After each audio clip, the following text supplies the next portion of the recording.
Chris Moriarty, who's a good friend of both of us, and probably one of the best guys I've ever trained with. I mean, as far as his jiu-jitsu goes.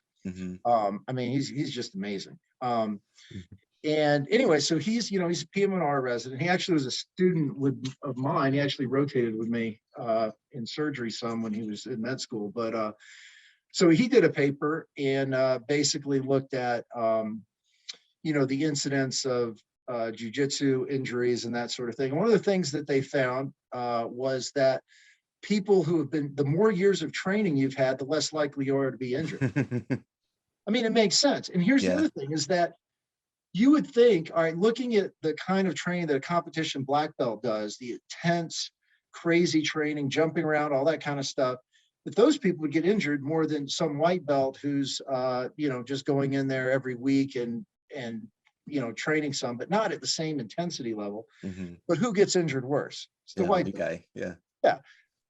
Competition black belts, they rarely get injured. If they get injured, a lot of times it's like during competition when they are pushing it more than they should. But as far as their training and regular rolling, I mean, they can roll 1,000 hours without getting injured as compared to maybe 50 hours with a white belt getting injured. And that has to do with neuromuscular training. So they've trained their bodies doing jiu-jitsu to know, where they're going to be. And, if you flow with somebody who's a white belt versus somebody who's a black belt, it's night and day. And everybody knows where their joints are in space. Everybody knows what direction they're going.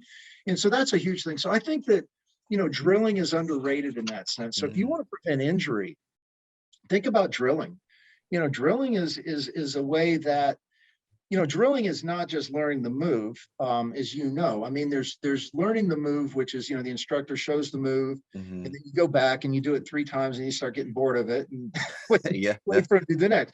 And then there's the kind of drilling that we'll do at, at an elite level, which is when, the competition drilling where you're doing it over and over and over again, not even thinking about it, basically just to train your body to do it. So that it happens without you thinking. It's not like you're learning the move or anything. You're just basically training your body to do that movement, like, doing a berimbolo or something like that.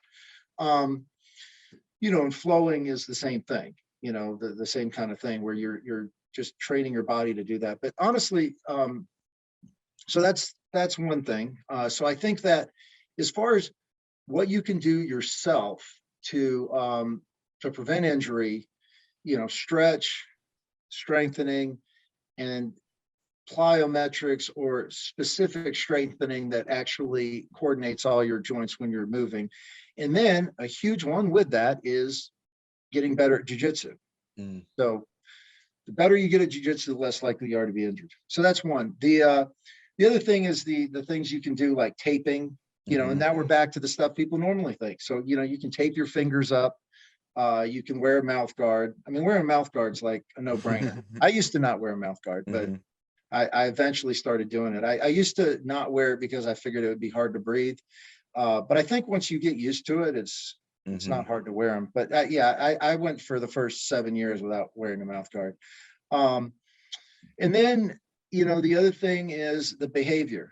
And that is huge if you want to prevent injury. So if I had to say, if we did this whole podcast and you said injury prevention, I could boil it all down into get better at jiu-jitsu and leave your ego at the door.